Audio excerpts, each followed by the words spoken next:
So if you want to know how to delete your TikTok account, just follow these tutorial and do these few simple steps. Let's quickly check if TikTok is updated so we have the latest features and options.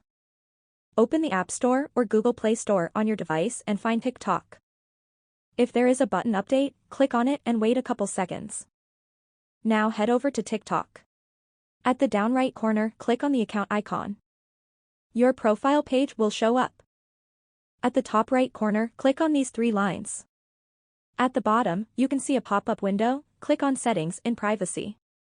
List of options will show up on your. We need the very first option called Account. Click on it. On the new window we need this last option called Deactivate or Delete Account. When you click on it, TikTok will give you two options. To deactivate your account permanently or to deactivate your account for 30 days. You just need to choose between these two options. And as the next step you need to fill out some details and your account will be deactivated. Enjoy!